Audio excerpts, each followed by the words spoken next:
Hey boys and girls, I'm here in my office today. I thought I'd record up here because it's just a little bit quieter. Do you have a quiet spot where you do your homework or read your books at home? It's nice, especially on a day when there's snow falling and it's cloudy and cold outside, to find a quiet place to nestle in and get your work done or rest. I like finding a quiet spot. You know, today, when we're talking about the 23rd Psalm, we're talking about this part that says, He restores my soul. And it's really interesting. We need to remember that when David is speaking here, he is saying that he is like the sheep. And who's the good shepherd? Jesus is the good shepherd. Now, if Jesus were your shepherd, why would you ever need to be restored? We've talked about how He leads us beside still waters and He gives us green pastures. We have everything we need. We're so well loved and well cared for. When something needs to be restored, it means it was broken, right? Or it was used up, or it was done. Why would we need to be restored when Jesus is our good shepherd? Well, it's because we're human. We mess up. We make mistakes. We get stuck in our sin. We get distracted by things. We need to be restored, not because Jesus messed up, but because we mess up. And praise the Lord, someday He's going to come back or take us home to heaven, and there we'll be restored for good. Our sin will never get in the way again.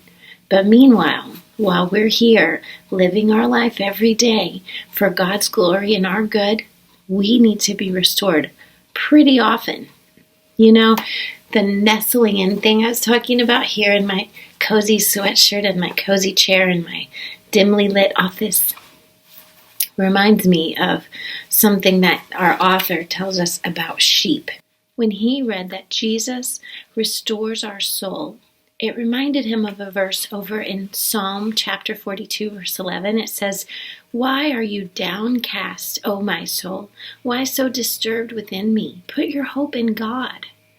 That's something good for us to read because it reminds us we don't need to be downcast. We shouldn't need to be restored. Jesus gives us everything we need. We need to put our hope there. But in the meantime, while we're human and get downcast, that word downcast reminds him of something that happens to sheep sometime.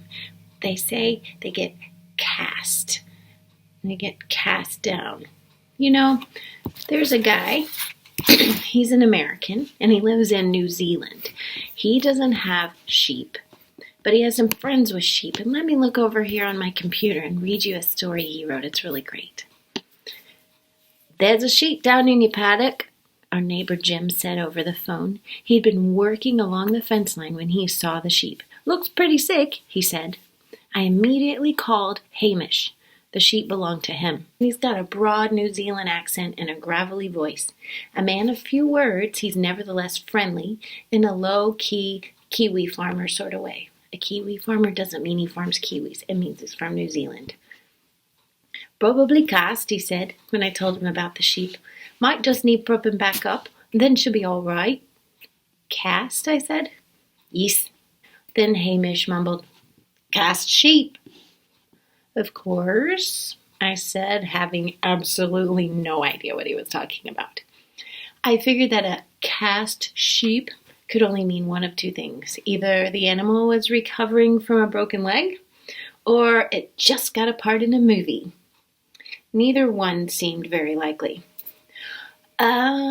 Just what exactly is a cast sheep?" I asked. "Can't get up." "Oh, yes."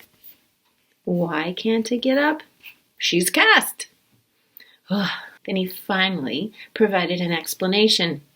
A cast sheep is a sheep that has laid down and can't get back up because its center of gravity is off. Sometimes it's because it's pregnant or because it has really full fleece.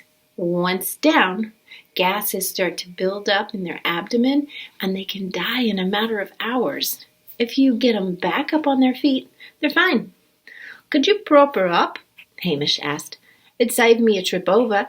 If it doesn't work, I'll come by. You mind?" Hamish knew I could have said no, since they're actually his sheep, not ours. But this is the country, and if there's one thing I've learned in the country, it's that people help each other.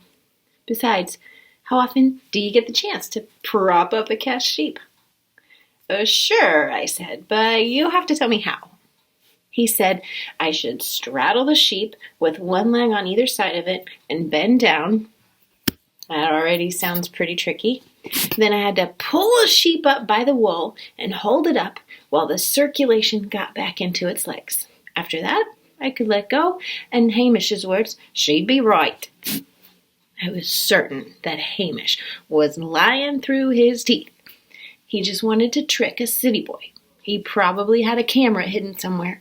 Soon there would be an image of me out there making a fool of myself with a sheep on the front page of the newspaper. But Hamish assured me it was all true, and I agreed to give it a go, as the Kiwis say. There was one problem. I didn't want our neighbor Jim to see me straddling a sheep without a clear explanation in advance, so I called him and told him what I was about to do. He just laughed. Now I've heard it all. That sheep's sick. Propping her up won't help. I found the sheep lying on her side in the paddock between the hay shed and the olive grove.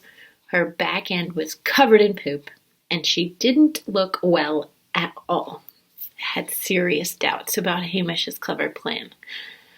But I straddled that poor sick sheep anyway.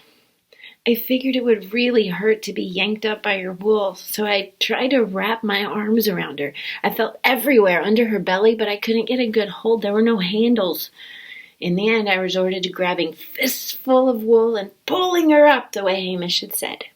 The sheep immediately pushed her legs down and tried to run forward. I held on tightly, leaning back and straddling her. Very quickly, the sheep broke free and tried to run. After only a few steps, she fell down again.